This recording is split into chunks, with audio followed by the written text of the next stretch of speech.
안녕하세요. 질문 다락방의 수학 멘토 과학 멘토입니다. 이번 7월 프리뷰 영상으로 돌아오게 되었습니다. 네. 하이스트 질문 다락방. 이번 달에는 역시 수학 같은 경우에 3개의 주제를 가지고 그에 대한 질문을 만드는 방식으로 진행이 될 건데요. 이제 이번 달 주제는 자연수, 수열, 그리고 진법입니다. 네, 개념을 이제 좀 더 PPT를 예쁘게 제가 한번 만들어 봤습니다. 그죠. 사실 지난번에는 뭔가 도형 관련해가지고 그 주제가 컨셉이 있었다 보니까 좀 뭔가 시각적으로 와닿았었는데 이번에는 조금 그쪽과는 또 다른 컨셉으로 네, 그래서 접근하게 이제 되네요. 진법에 대해서 아직 모르는 친구들이 있을 것 같아서 좀 더 간략하게 약간 설명할 수 있는 느낌으로 한번 준비해 보았습니다. 네네. 하이스트 질문 다락방. 첫 번째 주제 자연수였죠. 이제 대부분 친구들이 이제는 자연수가 뭔지 알 정도 이제 초등학생 친구들도 그렇죠. 알고 있는데 이제 가장 간단하게 설명을 해줘보면 1, 2, 3 이렇게 숫자를 개수를 셀 때 쓰이는 수라고 이제 생각을 하면 되겠습니다. 사실 너무 일반적인 개념이라서 저게 어떻게 문제에 활용될 수 있을지가 조금 궁금하긴 하네요. 간단하게 하자면 이제 강제하는 건 아니지만 아, 네. 음수, 소수 이런 거 쓰지 말고 자연수 쓰지 써라. 말고. 쓰지 말라는 건 아니지만 네네. 자연수가 들어가면 그렇죠. 좋겠다. 사실 자연수만으로도 얼마든지 그 활용이 가능한 부분이 많으니까요. 그렇죠. 네, 사택 굳이, 연산 문제 딱 네. 내면 자연수 문제거든요. 그렇죠. 그것도 그렇고. 네. 그리고 이제 수열. 수열. 수열은 이제 또 낯선 친구들이 있을 텐데 간단하게 이것도 어떤 수를 규칙에 따라서 그렇죠. 나열한 것이다. 첫 번째 수는 뭐, 두 번째 수는 뭐다. 이런 식으로 나열을 하면 이게 수열이다. 여러분 아마 한 번쯤은 IQ 테스트 같은 것도 조금씩 해보지 않았을까 하는데요. 그런 창의력 문제 같은 데서도 종종 심심치 않게 볼 수 있는 유형의 문제가 바로 수열이거든요, 사실. 제가 안 그래도 오늘 낸 문제가 수열인데. 네. 네, 그래서 이제 예시로 이제 1, 2, 3, 4 이렇게 나열한 것도 결국엔 자연수의 수열이고 그렇죠. 이제 이거를 좀 더 예쁘게 기호로 써보자면 n번째 항, 이제 첫 번째, 두 번째 항을 이제 A 알파벳 A나 혹은 다른 알파벳의 미첨자로 이렇게 표현을 합니다. 수열 AN의 일반 항은 어떻다 이렇게 말을 합니다. 그러면 첫 번째 항 같은 경우는 A 미첨자 1 이렇게 그렇죠. 쓰고 10번째 항에는 A 미첨자 10 이런 식으로 표기를 한다는 거죠. 그렇습니다. 이제 수열까지 여기고 이제 진법. 진법이란 무엇이냐면 이제 몇 개의 기본 숫자들을 이용해서 수를 표시하는 방법. 이제 저희가 아는 숫자가 0, 1, 2, 3, 4, 5, 6, 7, 8, 9. 총 10개의 그렇죠. 제일 기본이 되는 숫자를 쓰거든요. 그래서 이제 n지법은 n개의 기본 숫자를 사용합니다. 이진법은 이제 0부터 9 중에 가장 앞에 있는 0과 1만을 사용하고 십진법은 0부터 9까지 방금 10개였죠. 근데 이제 십진법보다 더 큰 건 어떻게 하냐. 저희가 쓰는 건 0부터 9까지밖에 없거든요. 뭔가 새로운 글자를 창조해야 되는데 그러기에는 이미 사람들이 숫자 0부터 9까지만 쓰는데 익숙해졌어요. 그렇죠. 그래서 10보다 10 이상의 다른 어떤 기본 숫자는 이제 알파벳으로 보통 표기를 합니다. 일반적으로. 그래서 12진법은 이제 2개가 더 필요하죠. 그래서 A랑 B까지 이제 A가 10, B가 11 이렇게 나타낸다고 생각을 하면 되고 이제 더 올라가서 16진법 이렇게 하면 A, B, C, D, E, F까지 하면 총 16개의 숫자를 사용하게 된다. 그러면 알파벳이 이제 26개가 있잖아요. 그렇죠. 최대 36진법까지 가능하다. 이런 말이 되는 거네요. 일단 그런데 네. 더 커지면 이제 뭐 소문자를 쓴다던가 더 높은 진법도 있을 수 있다. 그렇죠, 그렇죠. 이제 표기의 문제거든요. 네, 사실상 네. 자기가 그렇죠. 기호 하나 만들면 되거든요. 하지만 일단 가장 일반적으로 쓰이는 건 이런 식이다.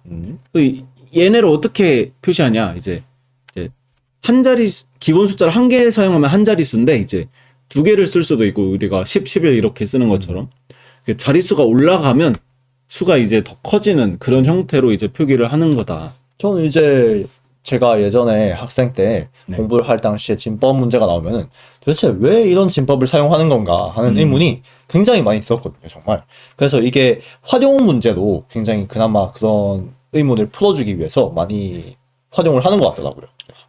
가장 이제 좋은 예시는 이제 이진법을 컴퓨터에 사용하는 게 그렇죠, 좋은 그렇죠. 예시 아닌가. 이제 컴퓨터 이제 연산 처리하는데 이렇게 딱 온 오프 네. 이거밖에 보통 컴퓨터 이제 연산을 못 하거든요. 가장 작은 회로들이.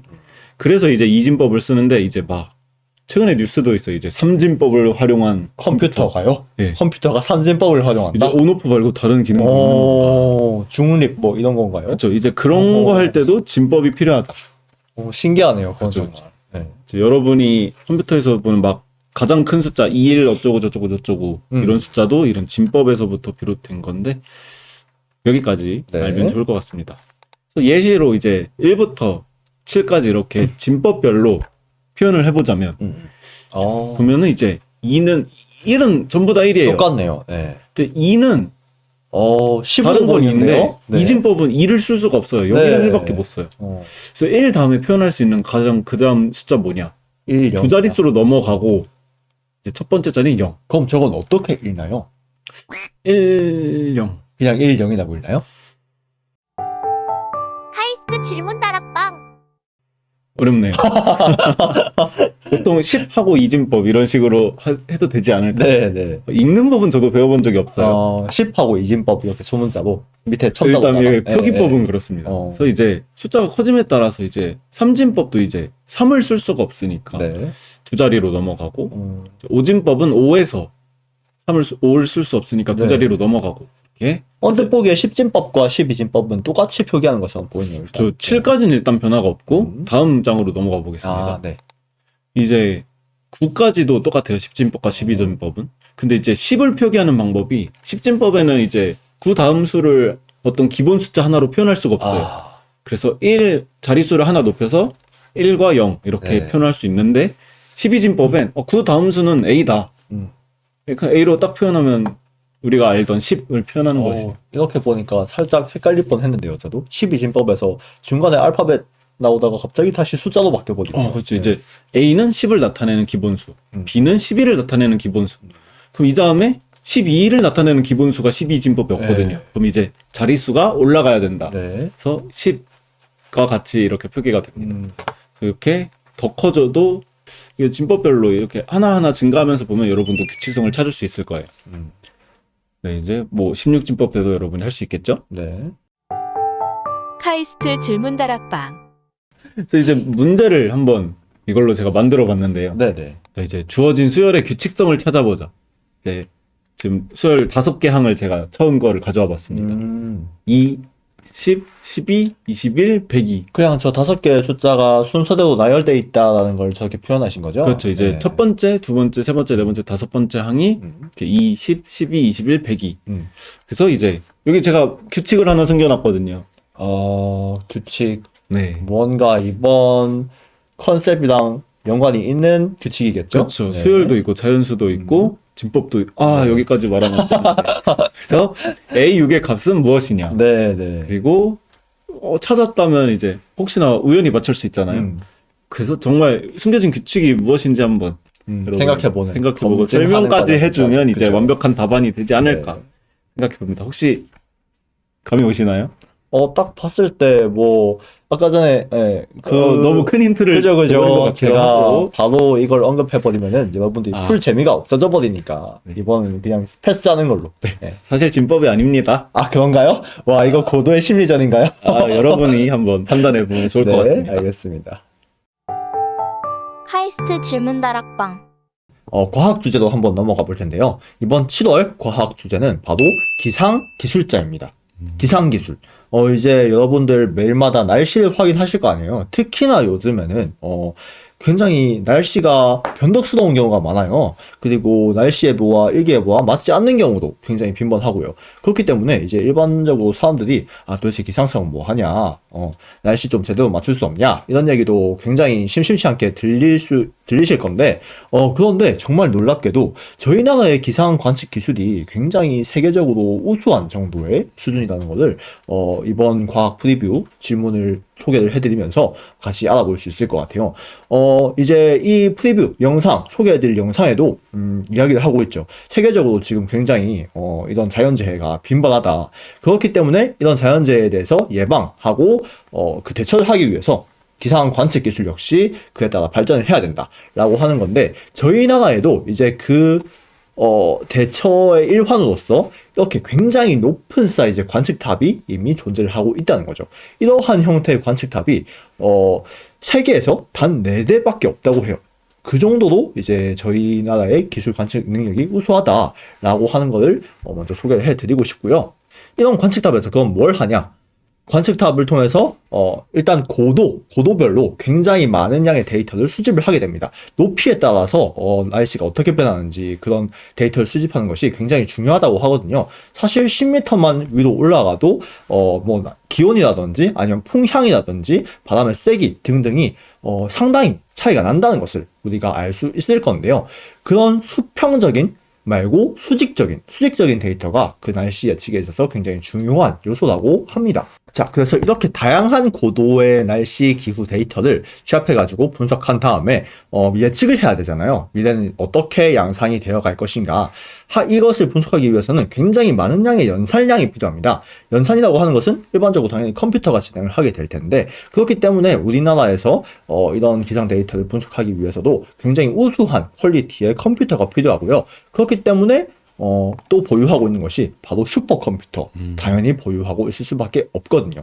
저희 카이스트에도 사실 슈퍼컴퓨터가 한 군데 있죠.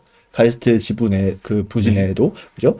그런데 이렇게 방 전체가 컴퓨터인 그런 장비를 가지고 있는 기관 자체가 사실 국내에서 몇 안 됩니다. 그 중에 하나가 바로 이 기상 관측자 분들이 사용하는 이 방이라고 하고요. 그래서 이 슈퍼컴퓨터를 활용해서 단순히 인공지능적으로 이런 기후를 예측하는 것뿐만 아니라 이제 다양한 물리라든지 천문학이라든지 아니면 뭐 수학, 과학 전체적인 분야의 통합이 필요한 부분이기 때문에 다양한 분야의 전문가들 역시 이 기상 관측에 열심히 참여를 하고 계시다는 것이 바로 우리나라의 우수한 기상 예측 그런 기술의 비밀이 된다고 할 수 있겠죠. 그래서 여러분들도 이 기상 예측을 하기 위해서 어떤 기술이 활용되는지 관심을 많이 가져주시고 한번 알아보면 많은 질문이 나오지 않을까 예상합니다.